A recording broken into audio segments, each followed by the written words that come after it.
تمثلي دمنا وتودني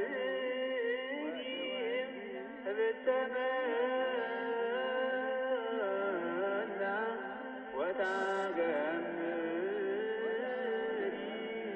فينا.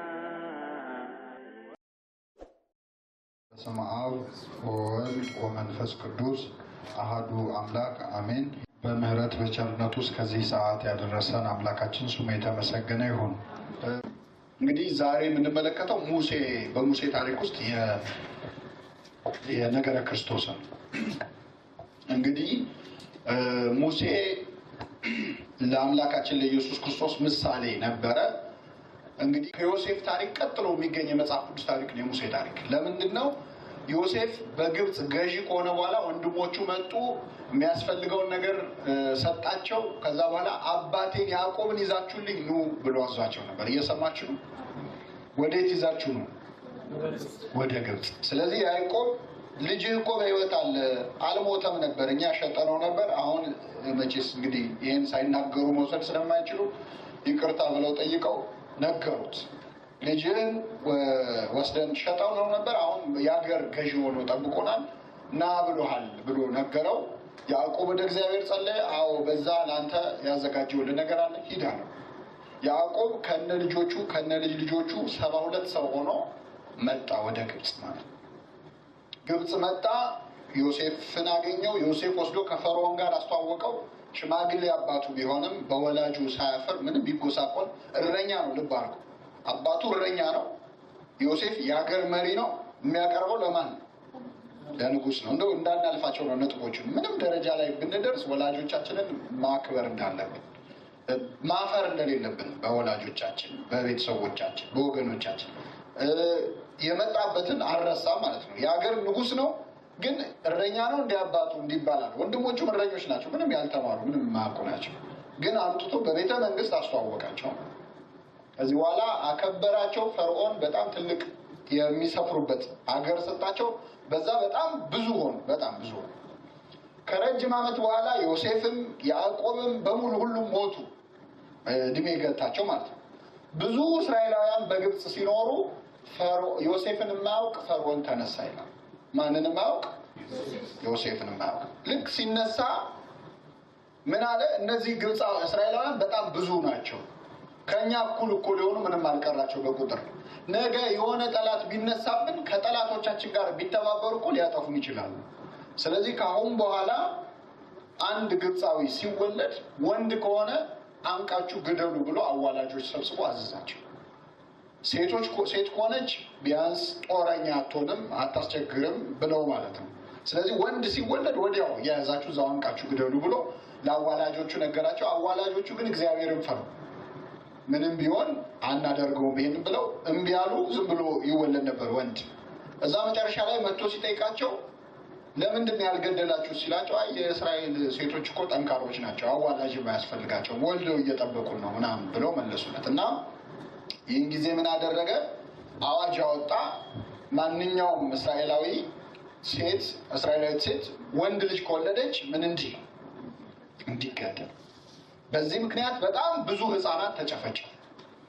እንደውም የራሔል እንባ ተብሎ የሚነገረው በመጽሐፍ ቅዱስ ይቺ ሴት ፒራሚድ በሚሰሩበት ስፍራ ራምሴ የሚባለውን ከተማ የሰሩት እስራኤላውያን ናቸው። እና ይቺ ሴት እርጉዝ ሆና እንኳን ልትወልድ ደርሳ እንኳን ከመስራት አላስቆሟት እና በጣም ተቸግራ መጨረሻ ላይ እዚሁ ውለጁ አለ ብሎ አስጨነቃት። እዛ ወለደችው። አብረሽ እርገጩ፣ ደም እንደውም ጥሩ ነው ለእንትኑ እስከ ማለት ድረስ። ይህን ጊዜ በዚህ ሰማይ አምላክ የለም ወይ ብላ ወደ ሰማይ እንባዋን ረጨች። እግዚአብሔር እንባዋን ተመለከተ። ከዚህ በኋላ ነው ምሕረቱን የጀመረው። አንደኛ የምትይዙት ነጥብ በጣም ሙሴ በተወለደበት ዘመን ሕፃናት ሁሉ እንዲገደሉ የሚያወጣ አዋጅ ያወጣ ንጉሥ ነበረ የሚለውን ነው። ሙሴ ሲወለድ ጨካኝ ንጉሥ ሕፃናት ምን እንዲሉ አዋጅ አወጣ? እንዲገደሉ። የመጀመሪያው ነጥብ ነው። ከዚህ ልክ ካወጣ በኋላ ሙሴ ተወለደ። ሙሴን የወለዱት እስራኤላውያን ናቸው ቤተሰቦቹ። እናቱ ዮካብድ ትባላለች፣ አባቱን በረም። ስም አወጡለት። መልክዓም ወይም የእግዚአብሔር መልክተኛ ብለው ስም አወጡለት። ከዚህ በኋላ ለመሸሸግ ሞከረች። ምንም ቢሆን ልጄን ወስጄ ሲገደል አላይም ብላ ጨንቋት ጥቂት ጊዜ ቆየችና በኋላ ግን ያው ከፍ እያለ ሲመጣ ሕፃን ልጅ ወንድ መሆኑ እየታወቀ ስለሚመጣ ከሚገሉብኝ እንደ አረጋ ያድርገው እግዚአብሔር ብላ እህቱን ማርያም ትባላለች ጠራቻትና በቅርጫት ውስጥ አድርጋ ውሰጂና ወንዝ ዳር ጣይው አለቻት። ሄዳ ወንዝ ላይ ለቀቀችው። አባይ ወንዝ ያው ግብፅ ውስጥ ሌላ ወንዝ የለም ብለን ነው ለቀቀችው። ተንሳፎ ሄደ። ሲሄድ የቤተ መንግስቱ አካባቢ ሲደርስ እየተከተለች እህቱ ማርያም ትመለከት ነበር እና የፈርዖን ልጅ መጽሐፈ ኩፋሌ ተርሙት ይላታል ስሟን። እየታጠበች እያለ ከሩቅ ተመለከተች። ያ ነገር ምንድን ነው ብላ አስመጣችው። ልክ ስትከፍተው በጣም የሚያምር ሕፃን ነበረ። እግዚአብሔር ደግሞ የበለጠ እንድትወደው ፍቅር አሳደረባት ማለት ነው ለዚህ ሕፃን። ከዛ በኋላ ምን አለች? ከዚህ በኋላ የዚህ ልጅ ስም ሙሴ ይባል፣ ከውሃ የተገኘ ሙሴ ይባል ብላ ስም አወጣችለት። ሁለተኛ ነጥብ የምትይዙት ሕፃኑ እንዳይገደል በወንዝ ወስዳ እንዲድን ያደረገችው ማናት? ማናት? ማርያም ናት። ሁለተኛ ሙሴ ከሞት እንዲድን ስራ የሰራችው እህቱ ማርያም ነበረች። ከዚህ በኋላ ሙሴ የፈርዖን የልጅ ልጅ ተብሎ አደገ። ከማን ወለደች ባሏ ማን ነው ብሎ ማንም አላጣራም። የፈርዖን የልጅ ልጅ ተብሎ ተወለደ ማለት። ሶስተኛ ነጥብ ብትይዙት ይሄንን ነው። ሶስተኛው ነጥብ ሙሴ የማን ልጅ ተብሎ አደገ? የፈርዖን የልጅ ልጅ ተብሎ አደገ። ግን የፈርዖን ነው አይደለም። ሶስተኛው ነጥብ ይሄ ነው። ሙሴ አባቱ ባልሆነ በፈርዖን አባት ተብሎ ተጠራ ማለት ነው፣ የፈርዖን ዘር። ስለዚህ አባቱ ነው የሚባለው። አሁን የሙሴ አባት ማን ነው ሲባል ፈርዖን ነበር የሚባለው፣ ምክንያቱም የልጁ የሆነ ሁሉ የሱ ስለሆነ ማለት ነው። ስለዚህ በፈርዖን ቤት አደገ። ስንት ነጥብ አየን እስካሁን? 3። አራተኛ ከዚህ በኋላ የምታገኙት ሙሴም ወጣት በሆነ ጊዜ ብሎ ነው የሚጀምረው። ልክ 30 ዓመት ሲሞላ ነው ታሪኩ የሚጀምረው። ህዝቡን የማዳን ስራ አልጀመረም። የሚገርማችሁ እህቱ ማርያም በዛ ወንዝ ላይ ያቺ የሙሴ የፈርዖን ልጅ ሕፃኑን አይታ አሳድገዋለሁ ስትል ሮጣ መጣችና አሁን ልጇ የተገደለባት እስራኤላዊት አለች፣ ዕብራዊት ሴት ሞግዚት ትፈልጊያለሽ ወይ አለች። የምታጠባለች ስትላት አዎ አለች። እሺ ብላ ማንን ይዛ መጣች? እናቱ እየተከፈላት ልጇን አሳደገች ማለት ነው። እየተከፈላት የሞግዚትነት ስታሳድገው ግን ጡት ማጥባት መንከባከብ ብቻ ሳይሆን አምላኩ ማን መሆኑን ህዝቡ ማን መሆኑን አስተምረዋል ያሳደገችው። አንተ እስራኤላዊ አይደለም ግብፃዊ አይደለም ብላ በውስጡ እግዚአብሔር እንዲያውቅ አድርጋን ያሳደገችው። ከዚህ በኋላ አደገ በፈርዖን ቤት 30 ዓመት እስኪሞላው ድረስ። ህዝቡን ግን ለህዝቡ የመቆርቆር ወይም ህዝቡን ነፃ የማውጣት ስራ ምን አላለ? ምን ዓመት እስኪሞላው? 30 ዓመት። ይሄ ስንተኛው ነጥብ ነው? 4ኛው። ከዚህ በኋላ 30 ዓመት ሲሞላው መቆጨት ጀመረ ለህዝቡ እና የመጀመሪያ የነፃ የማውጣት ስራውን የጀመረው የት ነው ብትሉ፣ ወንዝ ዳር 2 ሰዎች ሲደባደቡ አይተው ነው። አንዱ ግብፃዊ ነው፣ አንዱ እስራኤላዊ ነው። የጸባቸው መንስኤ ይላሉ በአይሁድ ትውፊት የተጻፉ ታሪኮች የሚያስረዱት ወንዝ ዳር የሚያጥቡበት ቅጠል ነበር፣ በእኛ እንዶድ እንደሚባለው ማለት ነው። እና በሱ እስራኤላዊው ሲያጥብ ግብፃዊው መጥቶ አምጣ ብሎ ይቀሟል። ለምንድን ነው የምትቀማኝ ሲለው እንኳን በአንተ እንዶድ ይቅርና በደምህን ባጥብ እኮ አንተ ባሪያዬ ነህ ይለዋል። ይህን ጊዜ ይጣላሉ። ሲደባደቡ ማን ደረሰ? ሙሴ ደረሰና ወደ ግራ ወደ ቀኝ አየና ወደ ጸረ ሙሴ ለፌ ወደ ፌ ይላል። ሰው መኖር አለመኖሩ መጀመሪያ አረጋገጠና ጠጋ ብሎ ግብፃዊውን ምን አደረገው? ገደለው። ሙሴ በጣም እጁ ትልቅ ነው እና በአንድ ምት ጣለው ማለት ነው። ለማን አዝኖ? ለእስራኤላዊ ለወገኑ አዝኖ ማለት እዛው በአሸዋ ቀበረው። ስንተኛ ነጥብ? 5ኛ። ግብፃዊውን ገድሎ እስራኤላዊውን ነፃ ወጣው፣ በአሸዋ ቀበረው። የሚገርመው ይህንን አደረገና ሄደ። በማግስቱ በስንተኛው ቀን ደግሞ ሌላ ጸብ አገኘ። አሁን ደግሞ የሚጣሉት እስራኤላዊ ከእስራኤላዊ ጋር ነው። ምንድን ነው የሚያጣላችሁ? እናንተ ወንድማማቾች አይደላችሁ? የአንድ ወገን አይደላችሁ ብሎ ሲጠይቃቸው ምን ብሎ መለሱለት? አንተ በእኛ መሀል ባንዳኛ አረገ? ባለፈው ግብፃዊውን ገደልከው፣ አሁን ደግሞ እኛን ልገደል ነው ብለው እንኳን ሊያመሰግኑት ማለት ነው። ለካ ይሄ ነገር ወሬው ተዳርሷል። አመስጋኝ አማሳኝ ይላሉ አባቶች። አንዳንድ አመስጋኝ ያጠፋናል። አሁን ሄዶ ዛሬ እኮ ሙሴ ለእኔ ያግዞ ግብፃዊውን ብሎ አውርቶ ነው ለሀገር ያዳረሰው ማለት ነው። ስለዚህ በአንድ ጊዜ ይሄ ነገር ፈርዖን ጆሮ ደረሰ። ፈርዖን መቆጣቱን ሲሰማ ሙሴ ሸሸ ማለት ነው ወደ ምድረ በዳ። እዚህ ላይ ጥቂት ቆም አድርገን ከነገር ክርስቶስ አንጻር ብቻ ሳይሆን ከአገልግሎት አንጻር የምንማረው ትምህርት አለ። ምንድን ነው የምትሉ? ሙሴ ይህንን ሁሉ ዱላ የሞከረው ምን ለማድረግ ነው? ህዝቡን ምን ለማድረግ? ነፃ ለማውጣት፣ ለማገልገል ብሎ ለወገኑ ብሎ ነው። ቻለ አልቻለም? ቻለ እንዴ? እንኳን ህዝቡን ነፃ ሊያወጣ እሱ ራሱ ምን ሆነ? ስደተኛ ሆነ። ከዚህ በኋላ 50 ዓመት ቆይቶ ነው እግዚአብሔር ሙሴን መጥቶ ህዝብህን ልቀቅ ብለህ ተናገር ያለው። ስንት ዓመት? 50። 30 ዓመቱ እያለ በጉልበቱ ጊዜ ሞክሮ አልተሳካም። ጭራሽ ተሰደደ። ሲያረጅ ጠብቆ እግዚአብሔር በ80 ዓመቱ መጥቶ ህዝቤን ነፃ አውጣ ነው። ለምንድን ነው ብትሉ፣ እግዚአብሔር በእኛ ጉልበት ይገለገላል? አይገለግልም። የእግዚአብሔርን ህዝብ እኔ በጡጫ ነው፣ በእኔ ጭንቅላት ነው፣ በእኔ እውቀት ነው፣ በእኔ ስልጣን ነው ብሎ የሚያስብ ሰው እግዚአብሔር አይጠቀምበትም። በእሱ ኃይል ነው፣ በራሱ አሰራር ነው ብለን እስካላመነ ድረስ ማለት ነው። ስለዚህ በራሱ ስለተማመነ ቆይ መጀመሪያ ጨርስ፣ እጅ ትቢት ተንፈስ ትበል ተብሎ ወዴት ሄደ? ወደ ምድረ በዳ ሄደ። በምድረ በዳ ሄዶ ተርቦ ተጠምቶ ተቸግሮ አሁን ትሁት ሆነ ማለት ነው። በኋላ መጥቶ ሲጠይቀው እግዚአብሔር ህዝቤን ነፃ አውጣ ሲለው እኔ ማነኝ? ኮልታፋ ነኝ። አሁን ጥሩ ተናገር አይደለም? በፊት ቢሆን ከሱ በላይ ተናጋሪ ከሱ በላይ ጉልበተኛ ነበር አልነበር? እግዚአብሔርን ለማገልገል መጀመሪያ ትሁት መሆን አለብን። ልባችን መቅናት አለበት ማለት መቃናት አለበት፣ መስተካከል አለበት። በትዕቢት አንዳንዴ እንደውም በተለይ አንድ ሰሞን ሙስሊሞች አብያተ ክርስቲያናት ምናምን ያቃጥሉ ነበር። ታስታውሳላችሁ አይደል? ያን ሰሞን አንዳንድ ወጣቶች ምንድን ነው የምታስደፍሩ? ለምንድን ነው ቤተክርስቲያን የማታደራጀን ይለዋል። ምን አይነት አገልግሎት ሊሰጡ እንዴ? ለምንድን ነው ዝም የምንለው? አንዳንዱ እንደውም ሲፈላሰፍ ግራህን ሲመቱ ቀኘን ይላል እንጂ መልሶ ግራህን አይልም። ለምንድን ነው የማታሰልፉ ነው? እግዚአብሔር የጉልበት እርዳታ ይፈልጋል? አይፈልግም። ቅዱስ ጴጥሮስ ምን አለው? ሰይፍህን ወደ ሰገባው መልስ፣ ሰይፍን የሚያነሱ በሰይፍ ይጠፋሉ። አሁንም አባቴን እንድለምን ከ12 ጭፍሮች የሚበልጡ ሰራዊት ሊልክልኝ እንደሚችል አታውቅም አለው። ምን ማለቱ ነው?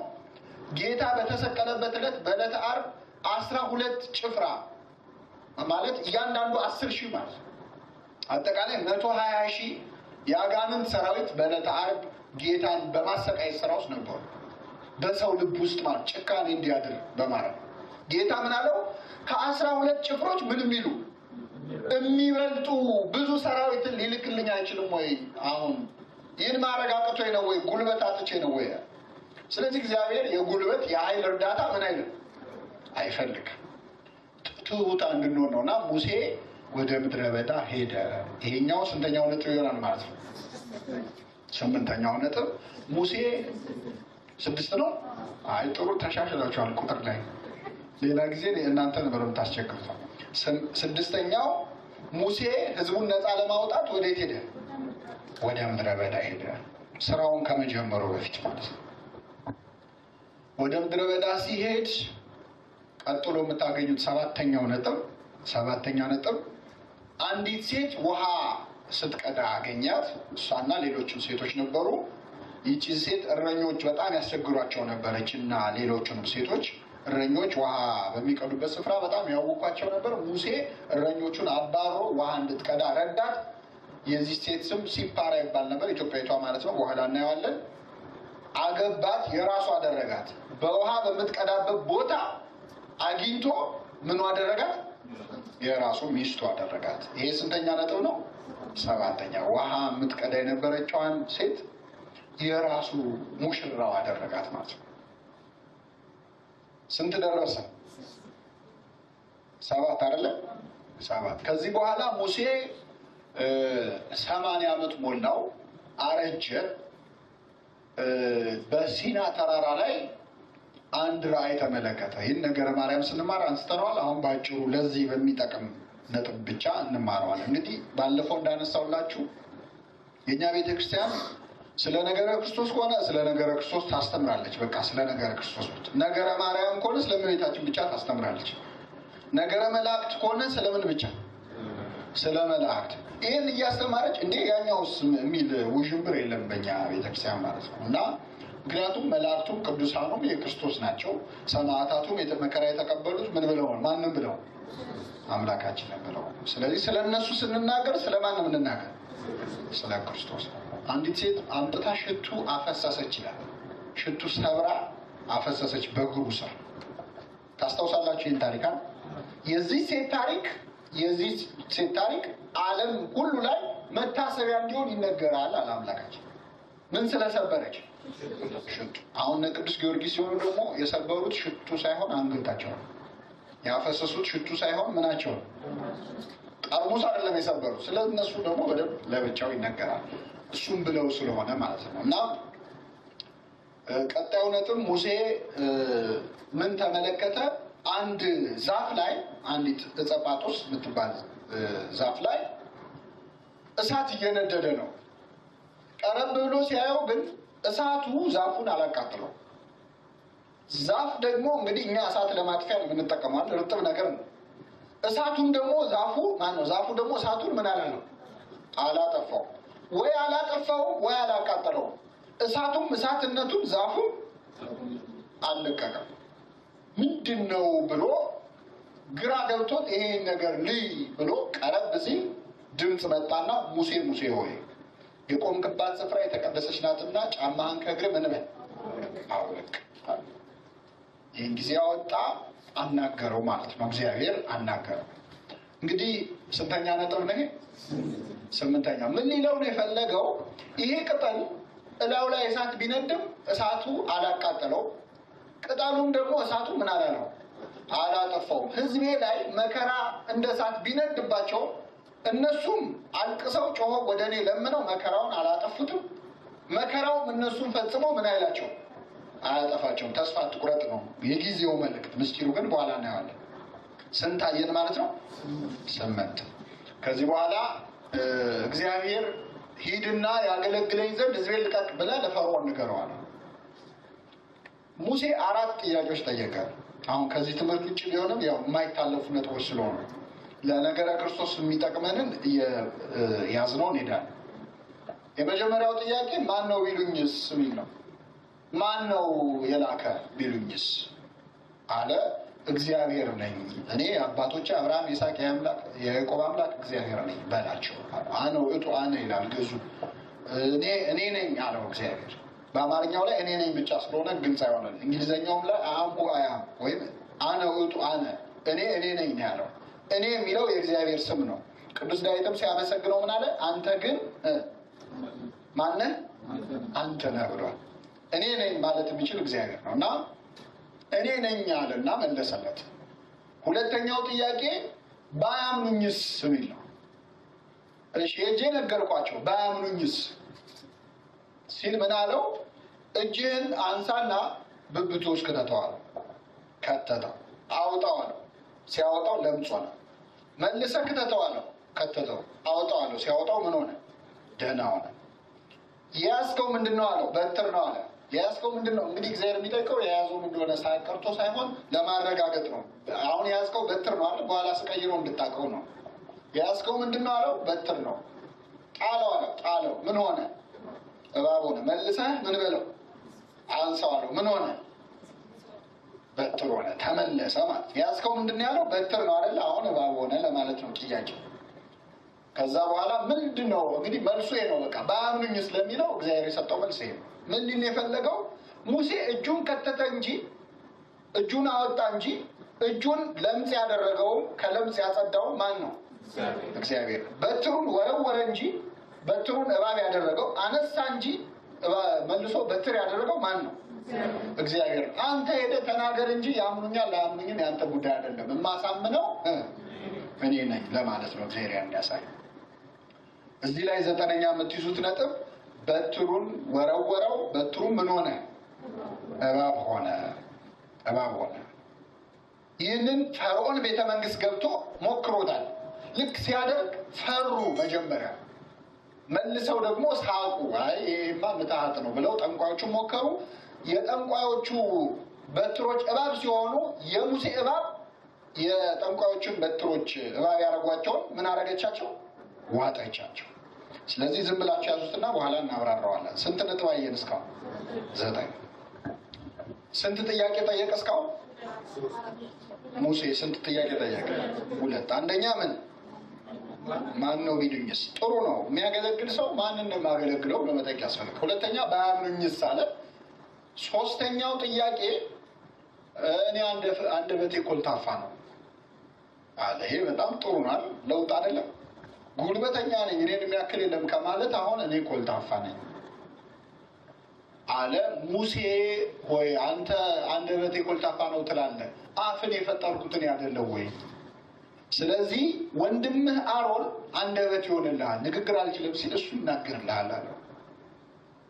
አራተኛ የመጨረሻ ምን አለ? አይ በቃ ጌታው ሌላ ሰው ፈልጋለሁ። ይህን ጊዜ እግዚአብሔር ተቆጣ ይላል።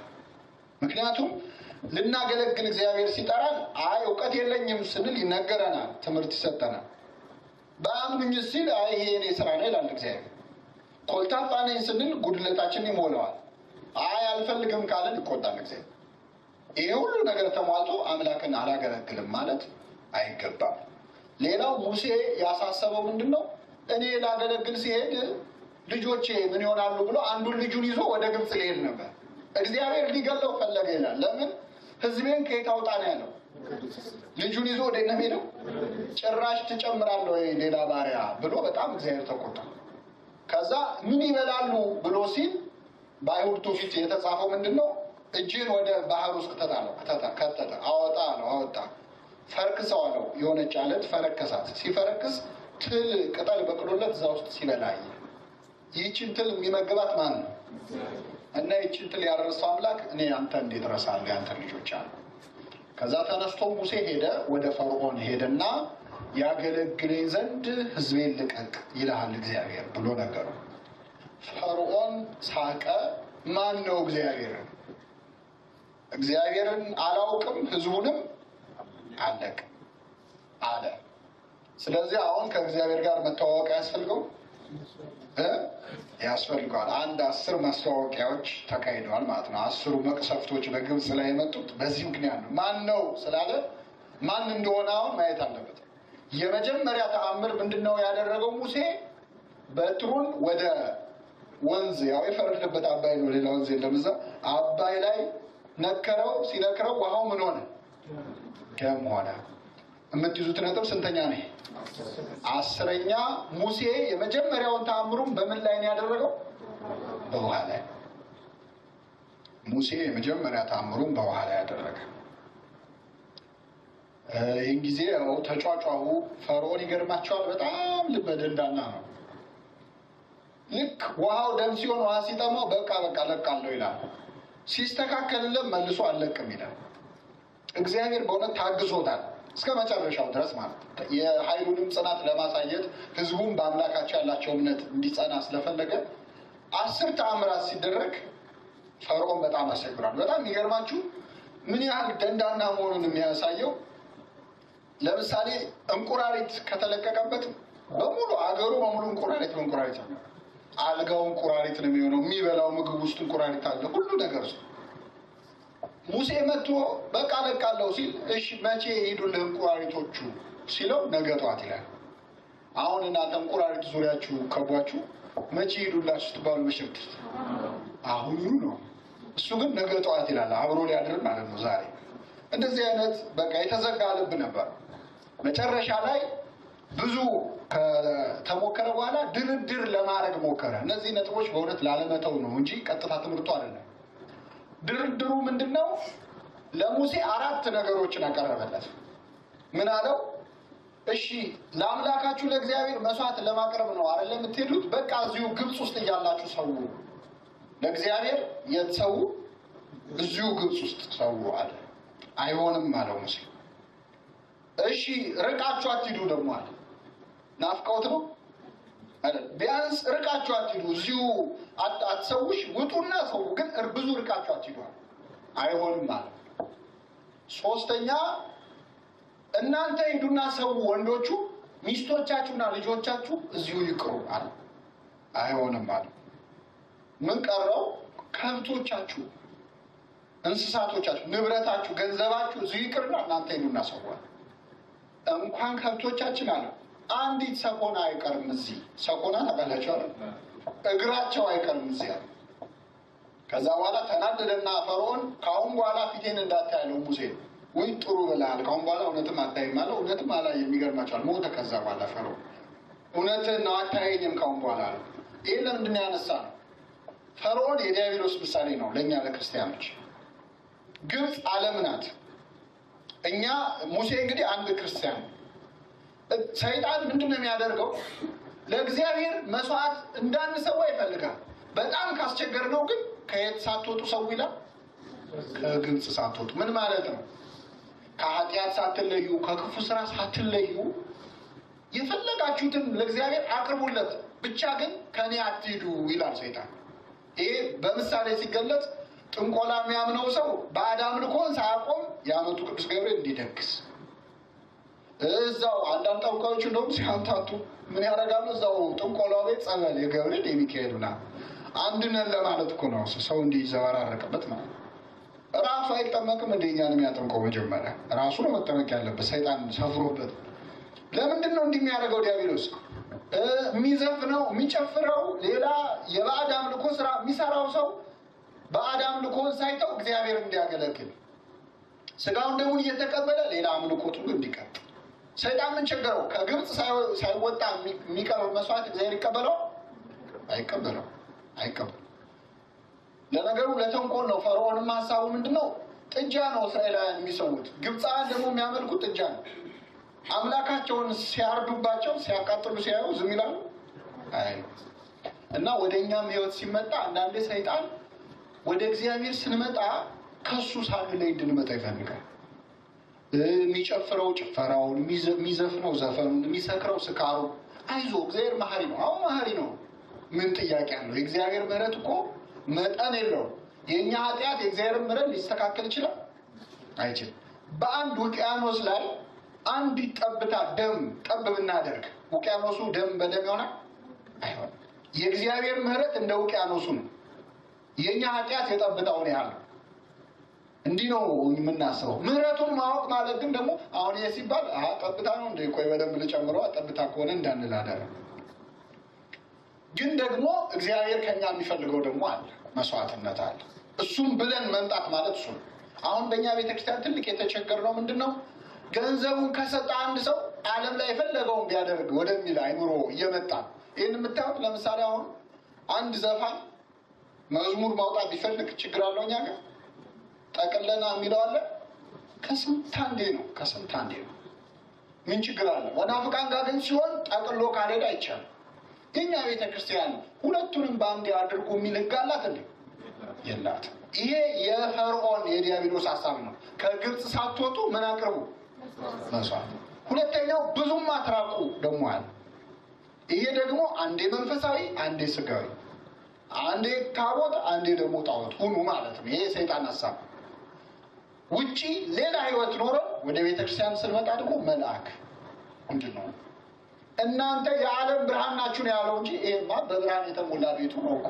ለዓለም ነው እንጂ ክርስትና እዚህማ ራሱ እግዚአብሔር አለ። ቅዱሳኑ አሉ ስማቸው የሚጠራ። የእኛ ክርስትና የሚታይበት የራሱ ቦታ ደግሞ አለው ማለት ነው። ሶስተኛው ምንድነው? ሚስቶቻችሁና ልጆቻችሁ ይቅሯል። ሰይጣን እኛን ከእግዚአብሔር መለየት ካቃተው ቤተሰቦቻችን እግዚአብሔር እንዳያውቁ ደግሞ ይሞክራል።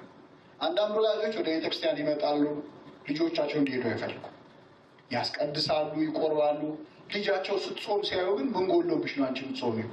እኔ ላንቺ አይደለሁ የምጾመው፣ በዚህ እድሜሽ ተሰብረሽ ልትቀሪ ነው እንዴ ብለው እግርሽን ነው ሰብረሽ ተመለሽ ብለው ልጆቻቸውን የሚቆጡ ወላጆች አሉ። አንዳንድ ወንዶች ሚስቶቻቸው ወደ ቤተክርስቲያን እንዳይመጡ እነሱ ግን እንዲመጡ የሚፈልጉ፣ አንዳንድ ሴቶች እነሱ እየመጡ ባሎቻቸው። ይሄ እንግዲህ ሰይጣን ቢያንስ ቤተሰባችንን ማስቀረት ደግሞ ማለት ነው።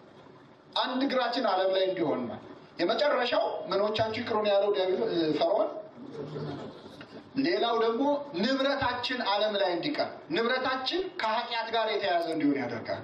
ምን ማለት ነው? የምንሰራው ቢዝነስ ሊሆን ይችላል፣ የምንተዳደርበት ሊሆን ይችላል።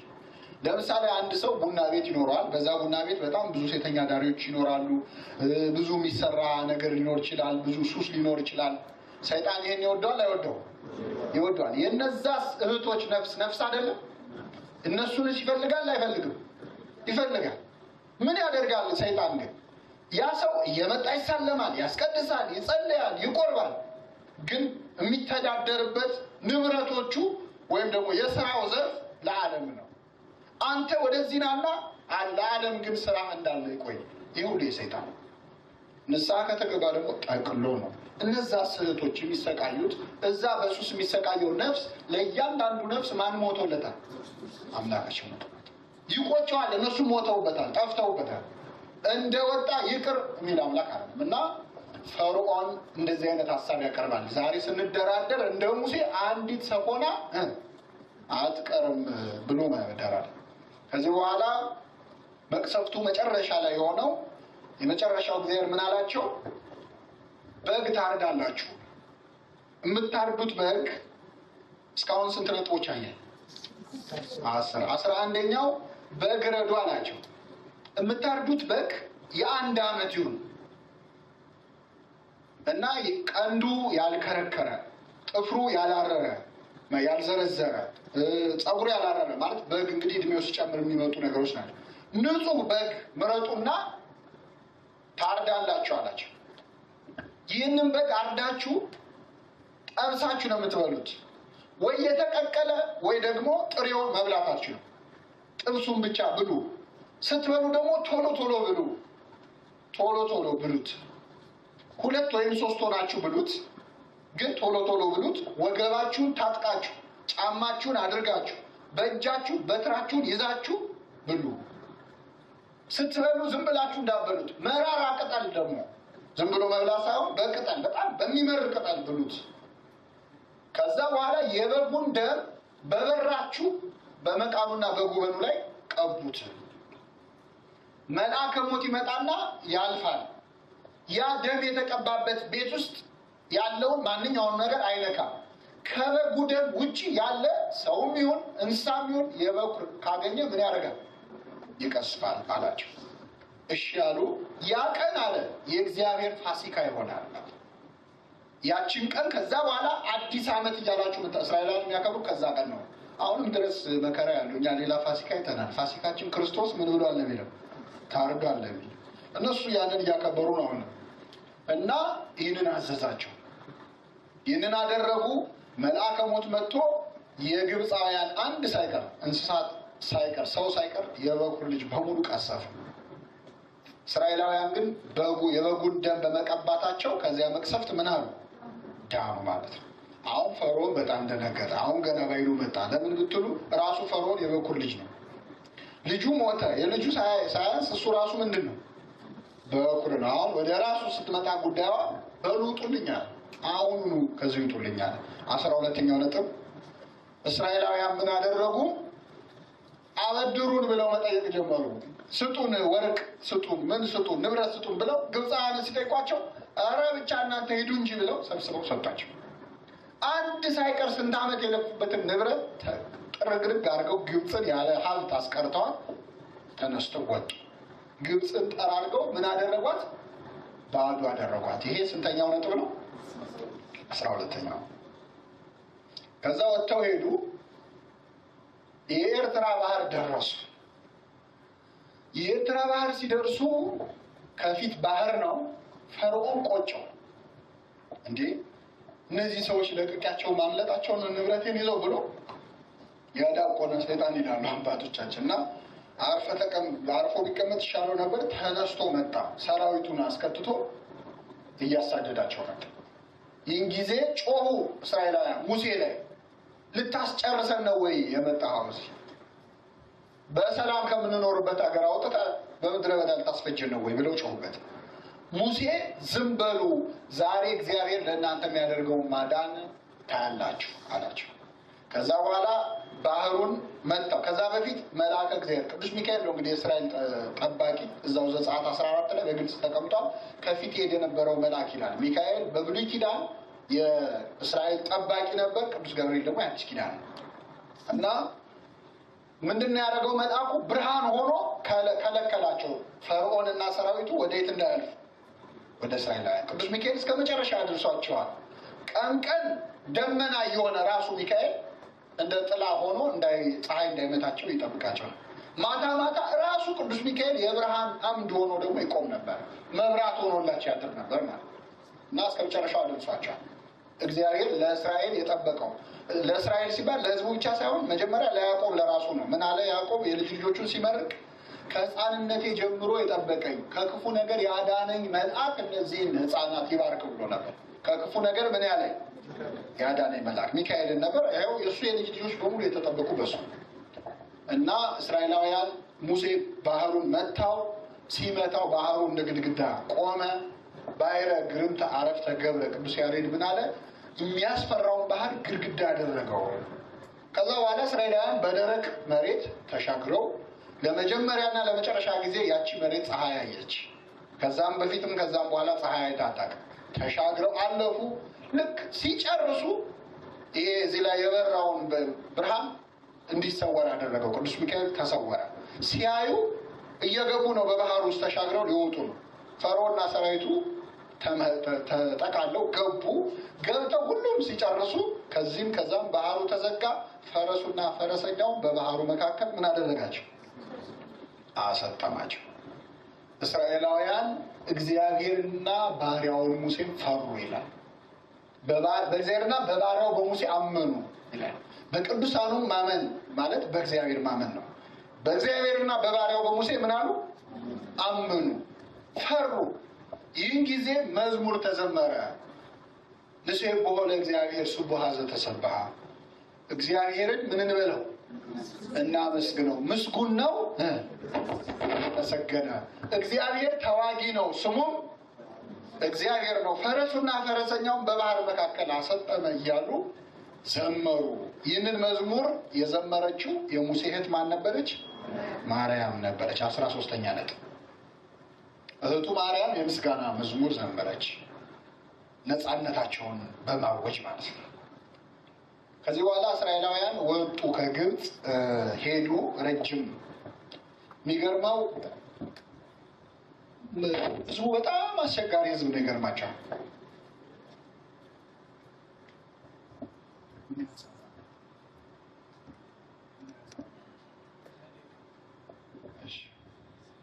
ጠቅልል እናድርገው። ደከማችሁ? እሺ። እና ህዝቡ መዘመር ጀመሩ። ከዚህ በኋላ ነው ጉዞ የተጀመረው ወደ ከነዓን ማለት ነው። ህዝቡ በጣም ይገርማችሁ ሙሴን በጣም ሲያሰቃየው ነው የኖረው። በጣም ሲያሰቃየው ነው የኖረው። ያመሰገነው የለም። ከግብፅ ነፃ ወጣን ብሎ ያመሰገነው የለም። እግዚአብሔርን ከመጀመሪያው ጀምሮ ገና የኤርትራ እንደውም ምን ይባላል በኤርትራ ባህር ተሻግረው የፈርዖን እና የሰራዊቱ የወታደሮቹ ሬሳ በባህሩ ላይ ሲንሳፈፍ ያው ነበር። ይህን ጊዜ አንዳንድ ወንዶች እስራኤላውያን ብለስማል ግብፃዊ በሙሉ እኮ ሞቶ አለቀ። አሁን ግብፅ ውስጥ ያለው ምንድን ነው? እነማን ናቸው ግብፅ ውስጥ ያለው? ሴቶች ነው። እንደው ይሄኔ ነው ተመልሶ አግብቶ መኖር እያሉ ያስባል። ይገርማቸው።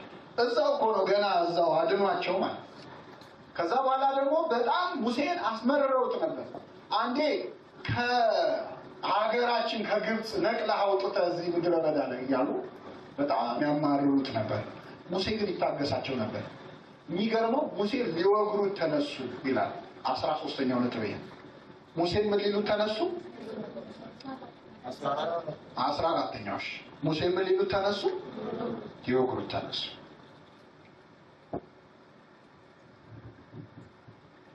አስራ አምስተኛ ሙሴ ያገባው ኢትዮጵያዊቷን ነበር። ሲፓራ ትባላለች። የምድያም ካህን የነበረው የዮቶር ልጅ ሲፓራ ኢትዮጵያዊት ነበረች። ኦሪት ዘኍልቍ ምዕራፍ 12 ሙሉ ታሪኩን ታነቡታላችሁ። ኢትዮጵያዊቱን ለምን አገባ ብለው እንግዲህ ሀገራችን ኢትዮጵያ ምን ያህል ከእግዚአብሔር ቅርብ የነበረች ሀገር እንደሆነች ነው የሚያሳየው። እና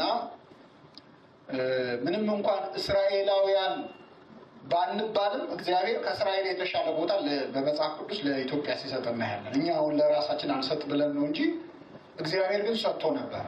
እንደውም ጭራሽ ለእስራኤላውያን ያለውን ፍቅር ሲገልጽ ትንቢተ አሞጽ ላይ ምንድን ያለው? እናንተ እስራኤል ሆይ ለእኔ እንደ ኢትዮጵያ አይደላችሁ ወይ? እንደ ኢትዮጵያ ልጆች አይደላችሁ ይለናል። ለእኔ አለ። ምን ማለት ነው? አሁን ለምሳሌ አንድ ልጅ አንድ አባት የጎረቤት ልጅን ሲያየው አንተ እንደ ልጅ አይደለ ይላል አይደል? የሚቀርበው ማን ነው? ልጁን ነው አይደለ? እንደ ልጄ ነው እኮ ማየ እያለ ነው ማለት። እግዚአብሔርም ለእስራኤላውያን እናንተ የእስራኤል ልጆች ሆይ ለእኔ እንደ ኢትዮጵያ ልጆች አይደላችሁ ወይ ብሎ ተናገረ። ፍቅሩን ለእነሱ ሲገልጽ እንደነሱ ነው የምወዳችሁ ብሎ እስከ መግለጽ በመጽሐፍ ቅዱስ ይህንን ያህል ቦታ ለሀገራችን ሰጥቷል። እና ኢትዮጵያዊቱን ሴት አገባ።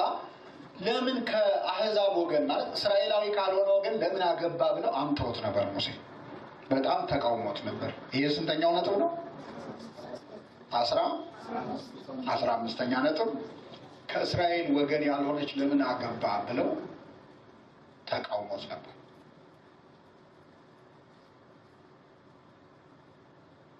እሺ መጨረሻ ነጥብ ላይ ደርሰናል። ሙሴ ከዚህ በኋላ በተለይ አንድ ያደረገው ታላቅ ተአምር ምንድን ነው? ህዝቡ የግብፅ ሽንኩርት ናፈቀን እያሉ ያለቅሱ ነበር። በጣም የሚገርማችሁ በምግብ ጎምጅተው ስጋ ማረን ብለው አልቅሰው ሙሴን ሲረብሹት ነበር። ካልገደልነው ብለው ነበር። በጣም እግዚአብሔር ለምንድን ማለት ጭራሽ አላመለኩትም ሁሉ። እንደውም ከግብፅ ያወጣን ብለው ከግብፅ ያወጣን አምላካችን ብለው ጥጃ ሰርተው ሰግደዋል። ለጥጃው ማለት ነው። ከግብፅ ያወጣን አምላካችን ብለው እግዚአብሔር በጣም አዘነ። ይህንን ህዝብ ላጥፋውና አንተን ታላቅ ህዝብ አደርግሃለሁ አለው ሙሴ። ሙሴ ግን እነሱን ከምታጠፋ እኔን ምን በለኝ፣ ከሰማይ ከጻፍከው መጽሐፍ ምን በለኝ፣ ደምስሰኝ። እግዚአብሔርም ሙሴ መሆኑን አውቆ ነው እንጂ እንዲህ አይነት ነገር ለእኛ አሁን ላጥፋው ብሎ አይጠይቅም። ይጠይቃል? ላጥፋው ቢለን እኛ እንደውም ተጨምረ ሀሳቡ ካንተ ከመጣ እንደውም እገሌን ጨምረ ነው የምንለው አይደለ? ሙሴ ስለሆነ ነው እንዲህ አይነትም ጥያቄ የተሞከረው እንጂ ለእኛ እንደዚህ አይልም።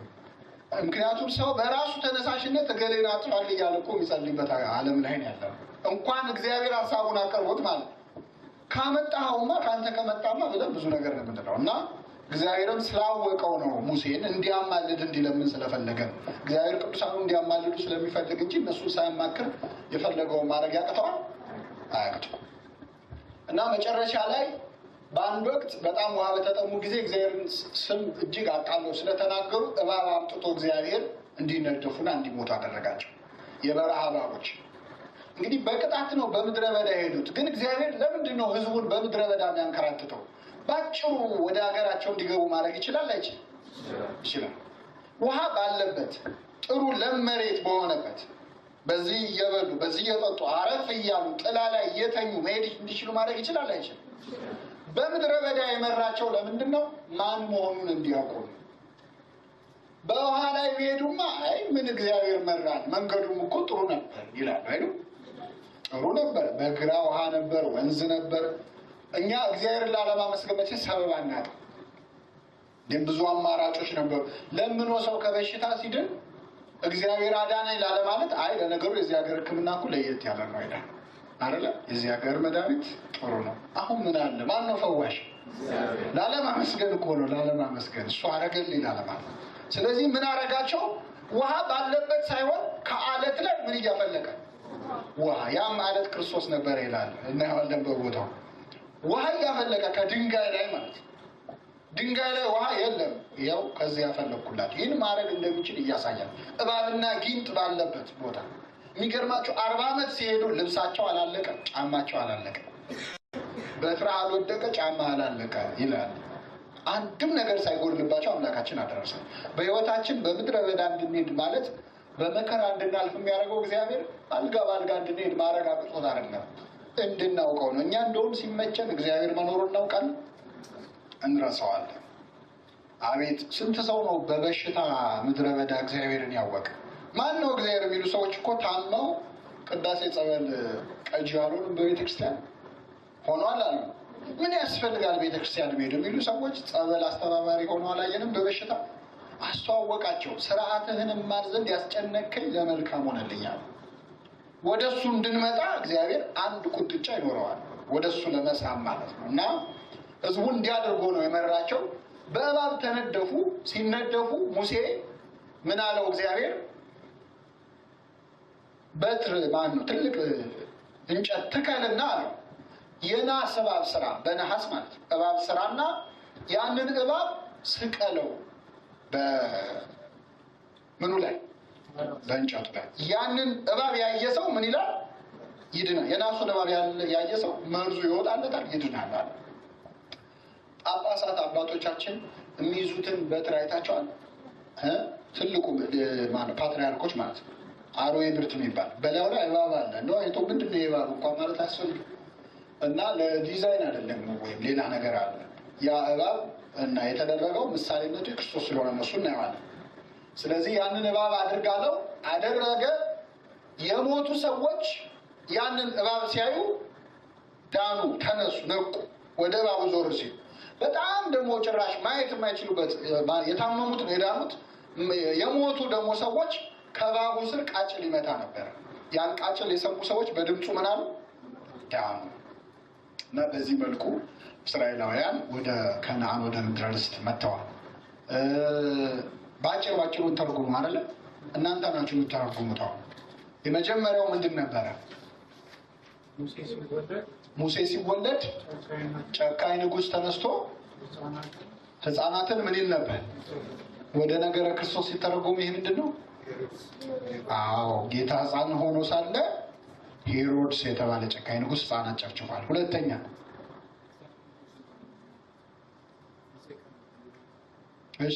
ሁለተኛ ጽፋችሁ እስክትጨርሱ ነው።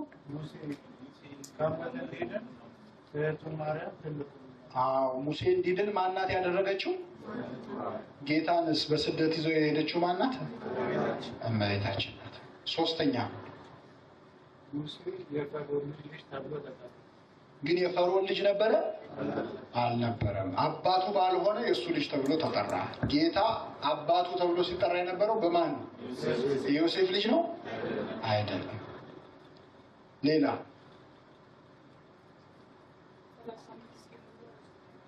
30 ዓመት እስኪሞላው ድረስ ህዝቡን የማዳን ስራውን ወደ ጌታም ስንመጣ 30 ዓመት እስኪሞላው ምን አለ? አልጀመረም። 40 ቀን 40 ሌሊት ጾሟል። ሙሴም ጾሟል። ሁለቱም የፈጸሙት ነው። ከዛ በኋላ ህዝብ የማዳን ስራ አምላካችን የጀመረው። አሁን የተመቸ ይላል የእኛ ትርጓሜ። ይገርማቸዋል። ይመጣና አሁን የተመቸ ይላል። ምን ማለት ነው? ከዚህ በኋላ ዝም ብሎ መውረድ ነው። ትርጓሜው ግልጽ ነው። እዚህ ድረስ ከደረሰ ራሳችሁ መተርጎም የምትችሉት ነው። ቀጥሎ ምንድን ነው ያለው?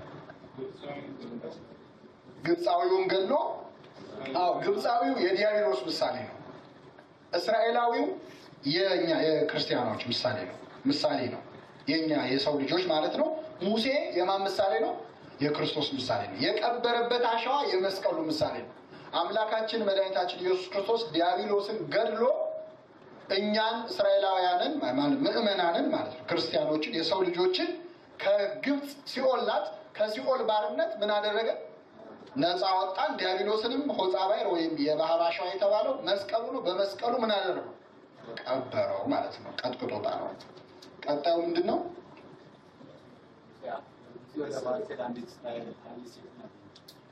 ሙሴ ውሃ ስትቀዳ አንዲት ሴት አገኘ፣ የራሱ ሙሽራ አደረጋት።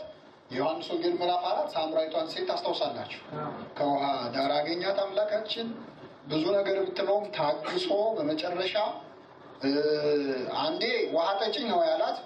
አንተ አይሁዳዊ ስትሆን እንዴት ከኔ ውሃ ትለምናለህ ከሳምራዊቷ አለች። ፖለቲካ አወራች። ውሃው አይሁዳዊ አይደለም ወይም ሳምራዊ አይደለም። ውሃ ነው። ዝም ብሎ ቀርቶ መስጠት ነበር። አምላካችን ግን ምን ክፉ ደግ ትናገሪያለሽ? ውሃ ስጪኝ ያልኩሽ ሌላ ምን አልኩሽ አላለም። ቀስ ብሎ ሳይነካ ልቧ ማለት። ቀጥሎ ደግሞ ምን አለችው? አንተ ከያዕቆብ ትበልጣለህ አለችው። ይሄ ንቀት ነው።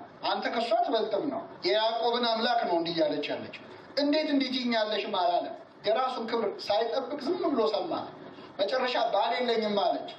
አዎ እውነትሽን ነው። 5 ባሎች አሉሽና በቤትሽ ያለው ባልሽ አይደለም፣ ልክ ነሽ አላለም። እንዴ አላቅም እንዴ አንቺ ባል እንዳለሽና እንደሌለሽ እኔን ነው የምታታልዩ አላለም። ምንም ክፉ ነገር ሳይናገር መጨረሻ የዚችን ሴት ልብ ያዘ አምላካችን። ሄደችና ባልሽን ጠርተሽ ነይ ስትባል የከተማውን ሰው በሙሉ ግልብጥ አድርጋ የልቤን የነገረኝን ኑ ምን በሉልኝ። ሰው ፍቅረ እግዚአብሔር ልቡ ሲገባ የአገሩን ሰው አሁን እኛ ጉባኤም ስንመጣ አረና ማንባባለው ኳስ ለማየት እንደምንሄደው ያን ማንሄደው የእግዚአብሔር ፍቅር በዛ መጠን ስላልገባ እሷ የከተማውን ሰው በሙሉ ገልብጣ ይዛ አመጣቻቸው። አስተማራቸው አምላካችን። አመኑ። መድኃኔ ዓለም የሚለውን የመጀመሪያ ስም ከነሱን የሰማ ነው።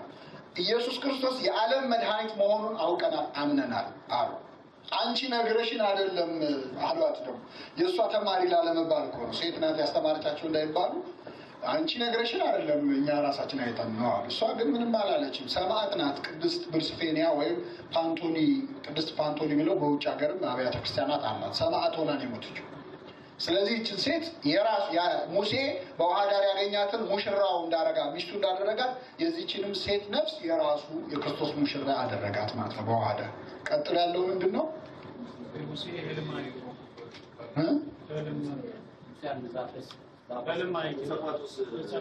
አዎ ጸጳጦሱ በአጭሩ ሁሌም እንደምታውቁት በዛ ዛፍ ላይ እሳት ምን ነበር? እሳቱ የአምላክ የመለኮት ነው። ጸጳጦሱ ቅጠሉ የእመቤታችን ወይም ከእሷ የነሳው ስጋ ምሳሌ ነው። እሳቱ ቅጠሉን እንዳላቃጠለው እመቤታችንም የመለኮቱ እሳትነት ምን አላላት? ያ እሳተ መለኮት አላቃጠላትም እንላለን በውዳሴ ማርያም። እንደዚሁም ቅጠሉ እሳቱን እንዳላጠፋው አምላክ ሰው መሆኑ አምላክነቱን ምን አላለው? በተአቅቦ ወይም በመጠባበቅ አምላክነቱን ሰው ሰውነቱ ሳይልቅ ተዋህደዋል። ይህ ነው ተዋህዶ ማለት ነው። ቀጥሎ ያለውስ ምንድን ነው? እሱን ከባቡ ጋር ተረጉሟለን እንዝለለው። ቀጥሎ ያለው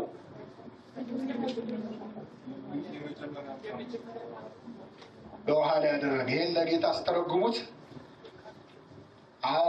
ጌታ የመጀመሪያ ተአምሩን ያደረገው የት ነው? በምን ላይ? ውሃውን ምን አደረገው? ወይን አደረገው። ሙሴስ ደም ነው ያደረገው፣ የማይጠጣ ነው ያደረገው። ጌታ ግን የወይን ጠጅ አደረገው። ወይን ጠጅ ደግሞ ቢሏችሁ ተራ ሳይሆን በጣም ምርጥ የወይን ጠጅ ማለት ነው። ይህ እንደምታውቁት ቀምሶ አደነቀ ነው የሚለው። አሁን መጠጥኛ ምን አደቀው ስንቀምሰው ነው። ጠጥተን ጭቅላታችን ላይ ሲወጣ እቺ ነገር አደገኛለች እንላለን። ሰውየው ግን ያደነቀው ምን ብሎ ነው? የጌታ ተአምር ገና ሲቀመስ። ስለ መጠጥ አይደለም ጉዳዩ፣ ስለ ስጋው ደሙ ነው ምስጢሩ። በእርግጥ አምላካችን ፍቅሩን የቀመሰ ሰው፣ ስጋውን ደሙን የተቀበለ ሰው ገና ያን ሲቀበል ያደንቃል። እስከ ዛሬ ለካ ያልሆነ ህይወት ነበር የነበርኩት፣ ያ ሰውዬ እስካሁን የማይሆን ቅራኔ ነበር ለካ አስታጥጡ እንዳለ የእግዚአብሔርን ፍቅር የቀመሰ ሰው የእስከ ዛሬው ህይወቱ ምን ይለዋል? ይቆጨዋል። ለካ መናኛ ነበር ይላል። ቀጣዩ ነጥብ ምንድን ነው? በጉ። የበጉን ባጭሩ ልንገራችሁ። በጉ የአምላካችን ኢየሱስ ክርስቶስ ነው። መቃኑና ጉበኑ እኛ ስንቀበል ነው። ዛሬ ስጋውን ደግሞ ያንን ደም የተቀባ ቤት መልአኩ ገብቶ አልቀሰፈም። ዛሬም ስጋውን ደሙን የተቀበለ ሰው ከመቅሰፍት ከሞት ምን ይላል? ይድናል። ስትበሉ አላቸው ጥበሱት እንጂ ወይ አትቀቅሉት ወይ ጥሬውን አታድርጓል። ምን ማለት ነው? ክርስቶስ መለኮት ያልተዋህደው ነው እያላችሁ እንዳትቀበሉ። ወይም ደግሞ የተቀቀለ ማለት ደግሞ መለኮት ስጋን አጥፍቶታል አሸንፎታል ሳትሉ ማለት የተቀቀለ ማለት እሳቱ ስጋውን ምን ይለዋል? ያጠፋዋል አይደል? እንደዛ ሆኗል ሳትሉ ደግሞ መለኮትም የለውም ሳትሉ ጥሬ ሳትሉ ማለት ነው። ጥብስ ማለት እሳት ያልተለየው ነው አይደል? መለኮትና ስጋ እንደተዋሃዱ ናቸው ብላችሁ እያመናችሁ ተቀበሉ።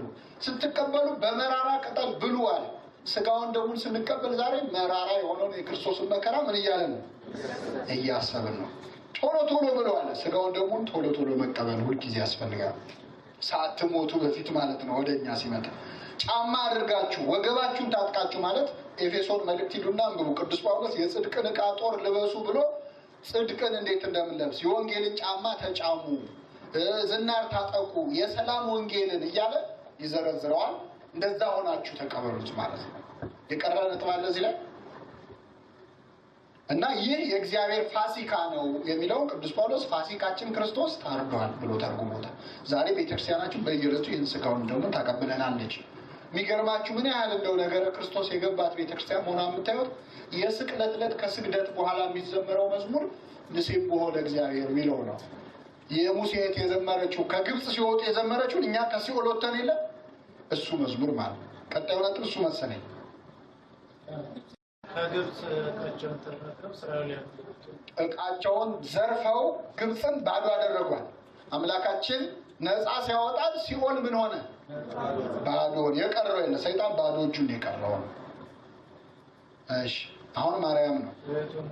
እህቱ ማርያም ንሴቦ ብላ ዘምራለች። እመቤታችን ማርያም ተአብዮ ነፍሴ ያለ እግዚአብሔር ነፍሴ እግዚአብሔርን ታላቅ ታደርገዋለች። ደከማቸው አይደለ? በጣም እኔ ሳይደክም እናንተ አሁን ምን ሆናችሁ?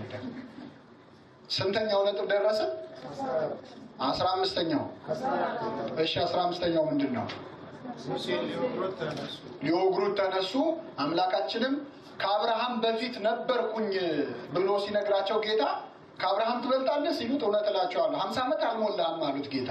አንተ 50 ዓመት ሳይሞላ እንዴት ከአብርሃም በፊት ነበርኩ ትላለህ ሲሉት ከአብርሃም አውቀዋለሁ ትላለህ ሲሉት ከአብርሃም በፊት እውነት እላቸዋለሁ እኔ ነበርኩ አላቸው። ሊወግሩት ምን አነሱ? ተሰወራቸው ይላል። ለሙሴ የተደረገው ለጌታ ተደርጓል።